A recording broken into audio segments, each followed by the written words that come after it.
ఓం నమ శివాయ శ్రీమాత్రే నమః. మిత్రులకి శ్రీభిలాషులకి అలాగే నన్ను ఇంతగా ఆదరిస్తున్న యూట్యూబ్ ప్రేక్షకులందరికీ కూడా పేరు పేరు ధన్యవాదాలు. మిత్రులారా, మీ అందరికీ పరాదేవత ఎలవెలలా మీతో ఉండి మీ మనోవాంఛ నెరవేర్చాలని మనస్ఫూర్తిగా కోరుకుంటున్నాను. ఈరోజు మనం ఒక అద్భుతమైన వీడియో తెలుసుకుందాం.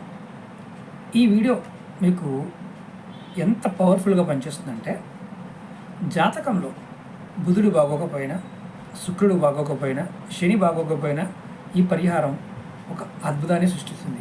చాలా తేలికైంది, ఖర్చు అయ్యేది కూడా కాదు. ముందు మనం గుర్తుంచుకోవాల్సిన విషయం ఏంటంటే, జాతకంలో బుధుడు బాగుంటేనే మీరు చేసే వృత్తి వ్యాపారం, అంటే ఉద్యోగం కావచ్చు, వ్యాపారం కావచ్చు, కలిసి వస్తుంది.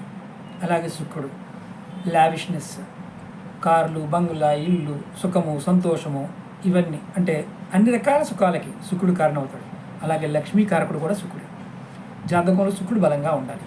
అలాగే శని భగవానుడు లోపం ఉంటే ఎటువంటి పరిస్థితులు వస్తాయో మనందరికీ తెలుసు. అదే శని భగవానుడు మనని కొంచెం మనం ఆయన పట్ల మనస్ఫూర్తిగా సాధన చేసినట్లయితే జాతకంలో ఉన్న దోషాలు తొలగించి కోటాను కోట్ల రూపాయలు ఇస్తాడు. లక్షలు కాదు, కోట్లు ఇస్తాడు. దానికి ఈరోజు చిన్న వీడియోలో ఒక తేలికైన మార్గం తెలుసుకుందాం. ఎలా చేయాలి, ఏ విధంగా చేయాలి చెప్తాను. ఇది లాల్ కితాబ్ ఉపాయం. నేను చెప్పే ఉపాయాలు చాలా వరకు మీకు లాల్ కితాబ్ అంటే చెప్తున్నాను. లాల్ కితాబ్లో గ్రహదోషాల గురించి చాలా మంచి పరిహారాలు ఉంటాయి. ఈ ఉపాయాన్ని మీరు ఆడవారైనా మగవారైనా చేయవచ్చు. ఈ ఉపాయం చేయడం వల్ల బుధుడు, శుక్రుడు, శని భగవాను ముగ్గురు కూడా మీకు అనుకూలంగా మారుతారు. ఎలా చేయాలో చెప్తాను.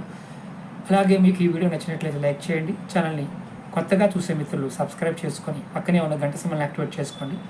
10 మంది మిత్రులకి షేర్ చేయండి. వాట్సాప్లో కానీ, ఫేస్బుక్లో కానీ, ట్విట్టర్లో కానీ మీ మిత్రులు ఎవరైతే మీ శ్రేయోభిలాషులు ఉంటారో మీ గ్రూపుల్లో షేర్ చేయండి. కారణం ఏంటంటే, ఇది చాలా అద్భుతంగా పనిచేస్తుంది. దీనిలో 3 పదార్థాలు కావాలి. మొదటి పదార్థం యాలకులు. సుగంధ ద్రవ్యాల్లో యాలకులు మొదటి స్థానం ఉంటుంది. అలాగే బాదం పప్పు మనం రోజు రెగ్యులర్గా ఆహారంగా వాడుతూ ఉంటాం. అది కూడా మనం ఆయిల్ తీయడానికి ఆరోగ్యపరంగానే వాడతాం. అలాగే కొబ్బరి నూనె. ఈ కొబ్బరి నూనె మామూలుగా వాడుకోవచ్చు.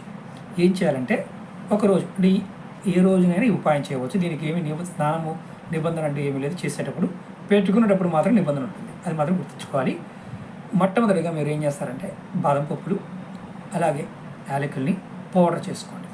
ఎంత కావాలి, కొద్దిగా అయితే కొద్దిగా, ఎక్కువైనా పర్వాలేదు. ఎక్కువ రేటు ఉంటాయి కాబట్టి కొద్దిగా తీసుకోండి, కొన్ని తీసుకోండి. అలాగే కొబ్బరి నూనె పొయ్యి మీద మీరు ఏం చేస్తారంటే, ఒక గిన్నె పెట్టి దానిలో ఇవి మొత్తం పౌడర్ని, కొబ్బరి నూనె వేయండి. కొంత కొబ్బరి నూనె తీసుకోండి. దానిలో ఇవి వేసి చక్కగా మరగబెట్టండి. ఎక్కువ కూడా కాదు, కొద్దిగా మరగబెట్టండి. తర్వాత దించి పక్కన పెట్టుకోండి.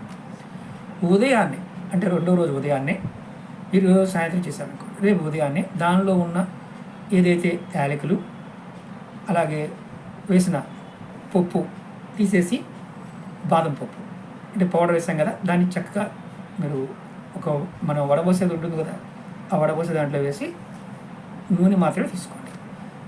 ప్రతిరోజు కూడా రాత్రి పడుకునే సమయంలో ఆడవారైనా మగవారైనా మీ బొడ్డు లోపల పై భాగంలో కానీ అంటే కొద్దిగా తీసుకొని రాసుకోండి. వారం నుంచి 15 రోజుల్లో మీరు మనీ మ్యాగ్నెట్గా మారుతారు. మీ శరీరం మనీ మ్యాగ్నెట్గా మారుతుంది. శని భగవానుడు, బుధుడు, శుక్రుడు ముగ్గురు కూడా మీకు అనుకూలంగా మారుతారు. అంటే ఇందులో పదార్థాలు ఏదైతే వేసామో ఈ పదార్థాలు శుక్రకారకత్వానికి సంబంధించినవి, బుధుడికి సంబంధించింది, శని భగవానికి సంబంధించిన పదార్థాలు. వీటి చేయడం వల్ల మీకు ఐశ్వర్యము, సుఖము, సంతోషము, వ్యాపార అభివృద్ధి, కుటుంబ అభివృద్ధి అన్ని రకాలకు కలిసి వస్తాయి. ఈ ఆయిల్ని మీరు ఎప్పుడైనా వాడుకోవచ్చు. అది కూడా రాత్రిపూట మాత్రమే, పడుకునే ముందు మాత్రమే రాసుకోవాలి. ఇది ఏ రోజునైనా చేయవచ్చు. ఎటువంటి నిబంధన లేదు. పడుకునేటప్పుడు స్నానం చేయాలా లేకపోతే లేదా అనుమానం ఉంటుంది. అలాంటిది ఏమీ లేదు. స్నానం చేయకపోయినా రాసుకోవచ్చు. కానీ రాత్రిపూట మాత్రమే రాయాలి, పగలపూట రాయకూడదు. కొద్దిగా, అది కూడా పోయకూడదు, కొద్దిగా రాసుకోండి. అత్యంత అద్భుతమైన ఫలితాన్ని పొందుతారు.